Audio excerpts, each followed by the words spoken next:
Dagon by H.P. Lovecraft. A Robin Reads audiobook. Subscribe for more audiobooks. I am writing this under an appreciable mental strain, since by tonight I shall be no more. Penniless and at the end of my supply of the drug which alone makes life endurable, I can bear the torture no longer, and shall cast myself from this garret window into the squalid street below. Do not think from my slavery to morphine that I am a weakling or a degenerate. When you have read these hastily scrawled pages, you may guess, though never fully realize, why it is that I must have forgetfulness or death. It was in one of the most open and least frequented parts of the broad Pacific that the packet, of which I was supercargo, fell a victim to the German sea raider. The Great War was then at its very beginning, and the ocean forces of the Hun had not completely sunk to their later degradation, so that our vessel was made a legitimate prize, whilst we of her crew were treated with all the fairness and consideration due us as naval prisoners. So liberal, indeed, was the discipline of our captors, that 5 days after we were taken, I managed to escape alone in a small boat with water and provisions for a good length of time. When I finally found myself adrift and free, I had but little idea of my surroundings. Never a competent navigator, I could only guess vaguely by the sun and stars that I was somewhat south of the equator. Of the longitude I knew nothing, and no island or coastline was in sight. The weather kept fair, and for uncounted days I drifted aimlessly beneath the scorching sun, waiting either for some passing ship or to be cast on the shores of some habitable land. But neither ship nor land appeared, and I began to despair in my solitude upon the heaving vastnesses of unbroken blue. The change happened whilst I slept. Its details I shall never know, for my slumber, though troubled and dream-infested, was continuous. When at last I awaked, it was to discover myself half sucked into a slimy expanse of hellish black mire, which extended about me in monotonous undulations as far as I could see, and in which my boat lay grounded some distance away. Though one might well imagine that my first sensation would be of wonder at so prodigious and unexpected a transformation of scenery, I was, in reality, more horrified than astonished, for there was in the air and in the rotting soil a sinister quality which chilled me to the very core.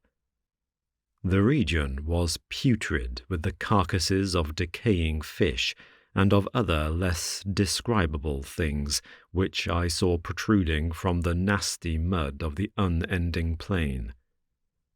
Perhaps I should not hope to convey in mere words the unutterable hideousness that can dwell in absolute silence and barren immensity. There was nothing within hearing, and nothing in sight, save a vast reach of black slime, yet the very completeness of the stillness and the homogeneity of the landscape oppressed me with a nauseating fear. The sun was blazing down from a sky which seemed to me almost black in its cloudless cruelty, as though reflecting the inky marsh beneath my feet. As I crawled into the stranded boat, I realized that only one theory could explain my position.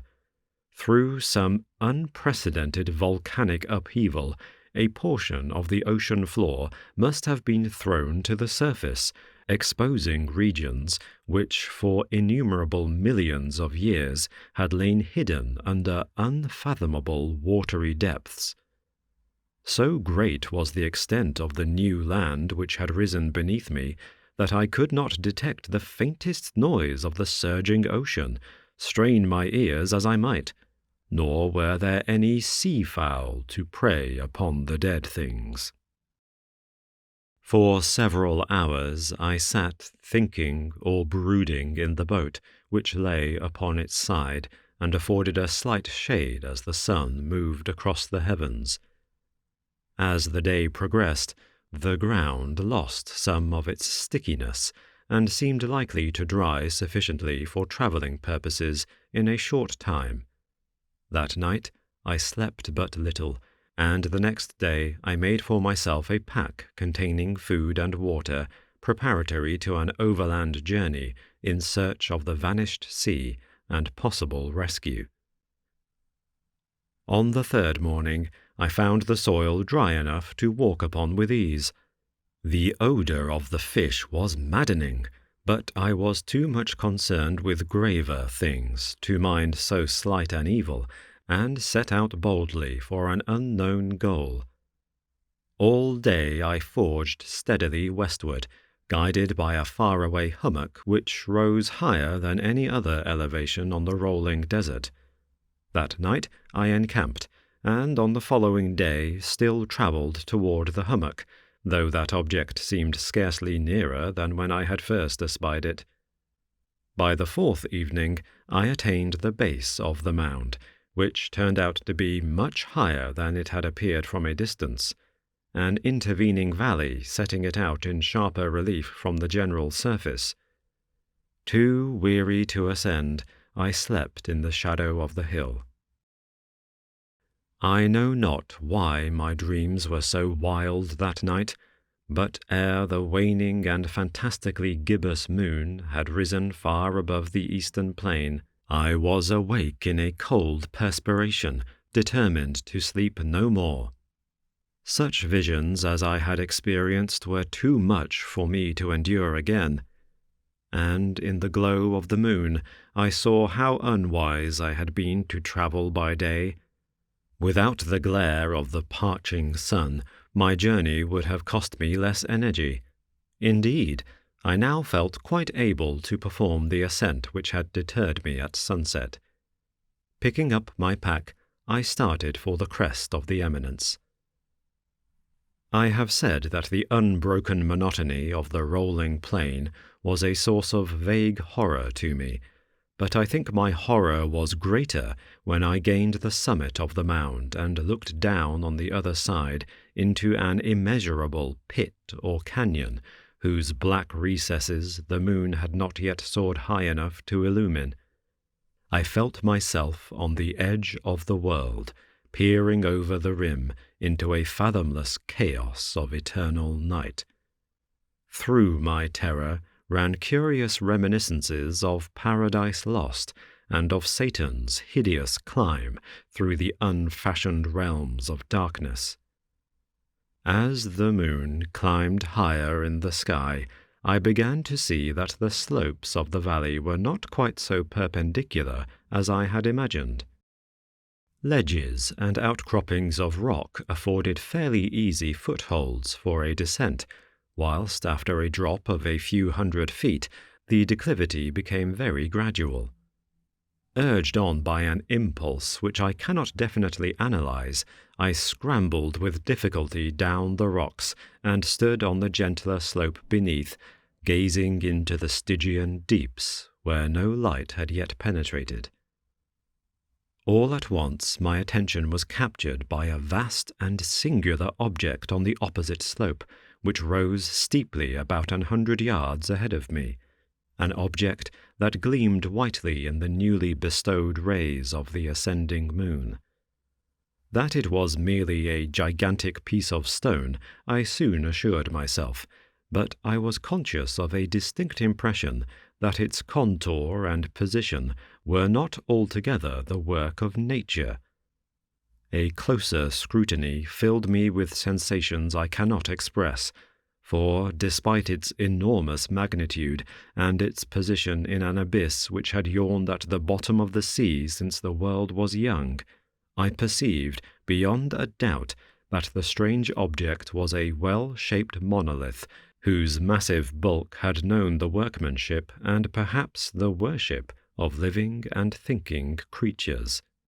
Dazed and frightened, yet not without a certain thrill of the scientist's or archaeologist's delight, I examined my surroundings more closely. The moon, now near the zenith, shone weirdly and vividly above the towering steeps that hemmed in the chasm, and revealed the fact that a far-flung body of water flowed at the bottom, winding out of sight in both directions, and almost lapping my feet as I stood on the slope. Across the chasm, the wavelets washed the base of the cyclopean monolith, on whose surface I could now trace both inscriptions and crude sculptures. The writing was in a system of hieroglyphics unknown to me, and unlike anything I had ever seen in books, consisting for the most part of conventionalized aquatic symbols such as fishes, eels, octopi, crustaceans, mollusks, whales, and the like. Several characters obviously represented marine things which are unknown to the modern world, but whose decomposing forms I had observed on the ocean-risen plain.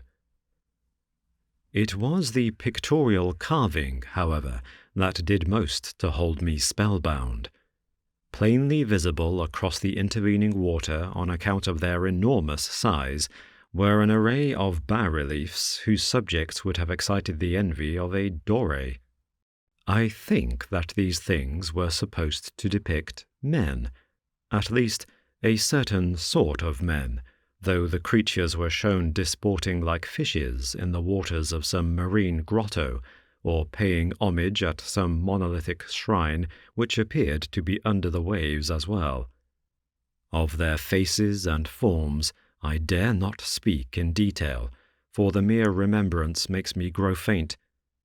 Grotesque beyond the imagination of a Poe or a Bulwer, they were damnably human in general outline, despite webbed hands and feet, shockingly wide and flabby lips, glassy, bulging eyes, and other features less pleasant to recall.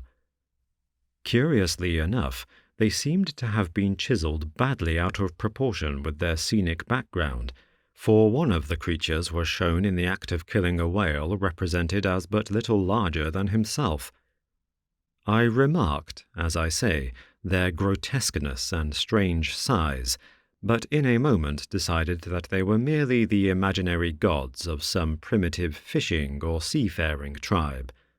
Some tribe whose last descendant had perished eras before the first ancestor of the Piltdown or Neanderthal man was born. Awe-struck at this unexpected glimpse into a past beyond the conception of the most daring anthropologist, I stood musing whilst the moon cast queer reflections on the silent channel before me. Then suddenly I saw it. With only a slight churning to mark its rise to the surface, the thing slid into view above the dark waters. Vast, Polyphemus-like and loathsome, it darted like a stupendous monster of nightmares to the monolith, about which it flung its gigantic, scaly arms, the while it bowed its hideous head and gave vent to certain measured sounds. I think I went mad then. Of my frantic ascent of the slope and cliff, and of my delirious journey back to the stranded boat, I remember little.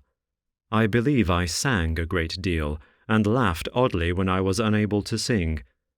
I have indistinct recollections of a great storm some time after I reached the boat. At any rate, I know that I heard peals of thunder and other tones which nature utters only in her wildest moods. When I came out of the shadows, I was in a San Francisco hospital, brought thither by the captain of the American ship which had picked up my boat in mid-ocean. In my delirium I had said much, but found that my words had been given scant attention. Of any land upheaval in the Pacific, my rescuers knew nothing, nor did I deem it necessary to insist upon a thing which I knew they could not believe. Once I sought out a celebrated ethnologist and amused him with peculiar questions regarding the ancient Philistine legend of Dagon, the fish god. But soon perceiving that he was hopelessly conventional, I did not press my inquiries. It is at night, especially when the moon is gibbous and waning, that I see the thing. I tried morphine, but the drug has given only transient surcease and has drawn me into its clutches as a hopeless slave. So now I am to end it all, having written a full account for the information or the contemptuous amusement of my fellow men. Often I ask myself if it could not all have been a pure phantasm, a mere freak of fever as I lay sun-stricken and raving in the open boat after my escape from the German man-of-war. This I ask myself, but ever does there come before me a hideously vivid vision in reply. I cannot think of the deep sea without shuddering at the nameless things that may at this very moment be crawling and floundering on its slimy bed, worshipping their ancient stone idols and carving their own detestable likenesses on submarine obelisks of water-soaked granite. I dream of a day when they may rise above the billows to drag down in their reeking talons the remnants of puny, war-exhausted mankind, of a day when the land shall sink and the dark ocean floor shall ascend amidst universal pandemonium. The end is near.